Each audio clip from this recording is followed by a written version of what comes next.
요즘 국내에는 한일 커플들과 부부들이 매우 많습니다. 그리고 부산에서 살고 있는 어느 40대 중년 한일 부부가 있죠. 한국인 남성과 결혼해서 현재 한국에서 1년 반 정도의 생활을 하면서 행복하게 살고 있는 일본 여성은 사뿐사뿐 아꼬라는 유튜브 채널도 운영합니다. 그런데 최근 영상에서 일본인 아내가 느낀 한국 살아보니 이런 게 달라요 라는 제목의 영상을 소개합니다. 그녀는 이 영상에서 현재 1년 반 정도 한국에서 살고 있는데 살면서 깜짝깜짝 놀랐던 점이 무엇이었는지 한번 말씀드려보겠다고 말하면서 이것은 나만의 눈으로 바라본 내용이고 모두가 그런 건 아니니까 이런 의견도 있구나 라는 느낌으로 봐주셨으면 한다고 말합니다. 7월 28일 업로드된 내용이니 아마도 이 영상이 일본 여성이 어떻게 한국을 바라보고 있는지에 관한 가장 최신판의 의견이지 않을까 생각이 드네요. 내용을 확인해보자면 그녀가 가장 먼저 한국에 와서 놀랐던 점은 예전에 여행 목적으로 한국을 왔었을 때는 택시 등등의 교통비나 음식점의 가격이 일본보다 매우 저렴했기 때문에 한국은 물가가 싸구나, 집도 금방 장만할 수 있겠다라고 생각이 들었는데 나는 한국의 부동산 상황을 전혀 모르고 왔던 것이었다라고 말합니다. 그리고 현재는 남편 직장에 사택에 살고 있어서 돈이 들지 않지만 만약 남편이 지금 일을 그만두게 되면 우리는 길을 확실히 헤맬 것 같다라고 전하죠. 그리고 한국은 스킨십이 많다고 전합니다. 여성들끼리 또는 가끔은 남자들끼리도 손을 잡고 걷는 것을 보기도 하는데 내가 처음에 시댁에 갔을 때 어머님께서 소파에서 제 손을 잡으시고 같이 TV를 본 적이 있는데 이 서먹한 순간을 어떻게 해야지라고 생각이 들었다며 그 당시를 회상하며 그녀는 웃습니다. 더불어 그녀는 어머님은 평소에도 잘 안아주시며 이것은 내가 싫어한다는 의미가 아니고 나의 친정 어머니가 만약 나를 안아주면 나는 왜 이래? 라고 생각한다고 합니다. 그래서 한국은 개인들의 사적인 공간이 일본보다 가깝다라는 느낌을 받았다고 말했으며 그래서 가족의 관계가 강하다고 밝힙니다. 가족들과 여행을 같이 간다든지 하는 것인데 나는 일본에 있는 가족들과 가족여행을 간 적이 없고 한국의 가정들은 보통 1년에 한 번 정도 가족여행을 가는 것 같다고 말합니다. 또한 나는 일본의 가족들과는 전화도 잘 안 하고 생일 때는 생일 축하한다는 연락도 거의 별로 없으며 오빠들과는 현재 1년 2년 정도 연락이 아예 없어서 나는 이런 게 그냥 일반적인 것이라 생각하고 있었고 물론 일본에서도 가족 간의 소통이 많은 가정도 있지만 일본보다는 한국이 가족 간의 끈끈한 관계가 강하다는 느낌을 많이 받았다고 밝힙니다. 그리고 그녀는 한국에서는 도로 위의 차량 운전이 좀 강하고 거칠고 무섭다 등의 느낌을 받았다고 합니다. 정확히 말하자면 거칠다고 봐야 할 것 같고 거칠어서 무섭다고 말하죠. 특히나 버스가 가장 무서운데 예전에 진주에 살 때 진주 시내버스는 정말로 차선 변경도 빠르게 하고 승객이 넘어져서 다치지 않을까 하는 느낌도 받았다고 합니다. 일본 같은 경우는 승객이 내릴 때는 버스가 완전히 멈추고 특히나 버스가 움직이는 도중이 일어나면 일본 버스 운전 기사님은 일어서지 말고 다치니까 멈추고 난 후 일어서세요 라고 실내 방송을 해준다고 말하죠. 그런데 한국은 반대인 것 같다. 한국에서는 빨리 내려주는 게 매너처럼 여겨지고 있어서 놀랐다고 합니다. 또한 편의점 직원의 자유스러운 모습이 인상 깊었다고 전하죠. 편의점 직원이 의자에 앉아 있는 것에 매우 놀랐으며 스마트폰을 본다든지 통화를 한다든지 손님이 있을 때도 도시락을 먹는 거라든지 이런 부분에서 많이 놀랐는데 그런데 지금은 그 정도는 해도 되지 않을까라고 생각이 바뀌었으며 일본이 조금 너무 딱딱한 부분이 있는 것 같다고 말합니다. 더불어 일본 시골에서는 카페나 식당이 그렇게 많지 않은데 한국은 시골 지역에도 카페나 식당이 엄청 많이 있어서 놀랐다고 말하면서 가장 놀랐던 것은 정말 아무것도 없는 시골인 곳에도 카페나 식당만큼은 엄청 있는 것이고 심지어 논밭밖에 없는 곳에도 식당과 카페가 많이 있으며 과연 누가 이런 곳까지 와서 이곳을 이용할까 생각했는데 주차장을 보니 차가 가득해서 놀랐으며 정말로 한국 사람들은 먹는 것을 엄청 좋아하고 먹는 것에 진심이구나 라는 생각을 했다고 합니다.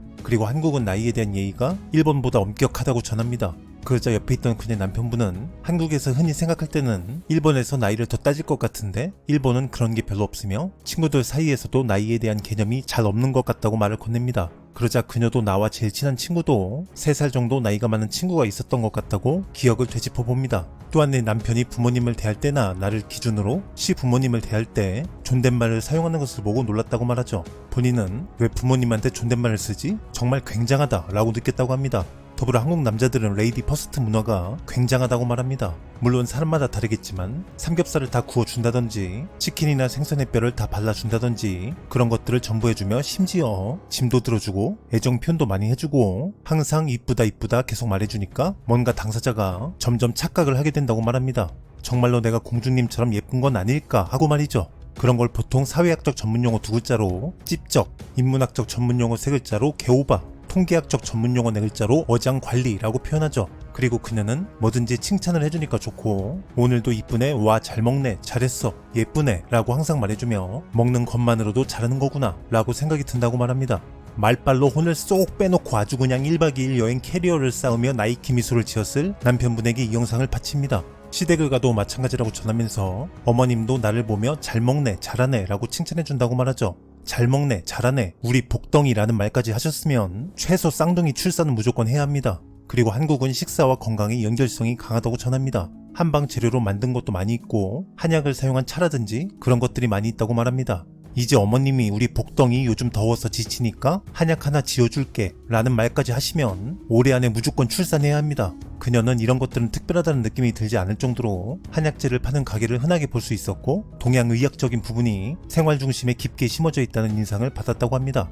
그것도 뭐 옛날 얘기지. 뭐 요즘 중국 짝퉁 한약재가 많아서 어머님한테 좋은 곳에서 한약 지어달라 하세요. 또 놀라웠던 점은 한국인들의 키와 체격이라고 말했습니다. 나의 키가 169cm인데 일본에서는 키가 큰 편이고 일본에서 전철을 타면 내 머리만 다른 사람들 머리 위로 튀어나오는 느낌이 있으며 다들 작아 보였고 어느 할아버지는 도대체 키가 몇 cm냐고 나에게 말을 건넨 적도 있다고 말합니다. 그리고 일본에서는 키를 물어보는 것은 상당히 매너에 어긋나는 것이라고 전해줍니다. 상대방의 월급이나 몸무게를 묻는 정도의 신뢰라고 하네요. 그런데 한국에 와서 전철을 타보니 나는 다른 사람들에게 묻혔고 보통 170 전후의 여성분들과 180을 넘는 남성분들을 보면서 일본보다 키나 체격이 훨씬 크다고 말합니다. 그리고 한국이 군대가 의무여서인지는 모르겠으나 근육이 빵빵한 남성들도 길거리에서 흔히 볼 수 있다고 소감을 전하네요. 또한 여름에 모기 때문에 힘이 들며 한국 모기는 아주 위험하다며 크게 웃습니다. 물렸을 때 붓는 것도 일본보다 더 크게 붓고 가려운 것도 훨씬 더 가려우며 가려운 것이 일주일 정도 간다고 말하죠. 붓기가 가라앉았나 싶다가도 이틀 뒤에 다시 맹렬하게 가렵거나 보기에도 일본 모기보다 커서 조금 힘들었다고 말합니다. 중국산 모기 아닙니까? 한국 모기 애들이 경우가 없는 그런 애들이 아닌데. 어쨌든 손톱으로 십자 모양 내세요. 이게 말씀하신 동양의학입니다. 마지막으로 뉴스에 나오는 여성분들이 전부 매력있으며 몸에 라인이 돋보이는 옷이 인상적이고 특히나 날씬을 전하는 여성분들이 많이 입으며 일본은 뭐라고 할까? 앞머리를 짧게 잘라서 좀 귀엽거나 어려 보이게 한다고 할까? 그런 느낌인데 한국 뉴스에서는 여성분들은 앞머리가 긴 예쁜 계열이다 라고 감탄합니다. 한국과 일본의 차이점과 논란 부분에 대해서 이야기를 했으며 오늘도 좋은 시간이었고 감사하다며 인사를 하고 영상은 끝이 납니다. 그리고 자막으로 다시 한번 내가 놀란 부분들은 공통된 이견이 아니고 나만의 느낌을 전한 것이라고 생각해 주셨으면 감사하겠습니다 라고 자막을 띄워줍니다. 국내 반응으로는 꽤 많은 부분을 세밀하게 이야기해줬고 고질적인 문제인 것도 있고 자랑스러운 부분도 있고 부끄러운 부분도 있고 느낀 바를 숨김없이 말해줘서 공감이 됐고 유익했다 등등 긍정적인 반응들을 보여줍니다. 최근 유튜브를 보면 한일 커플들과 부부들을 많이 찾아볼 수 있습니다. 그리고 그들은 한국 생활을 하며 많은 것을 배우고 적응해 나가며 한국에 맞춰 가는 중입니다.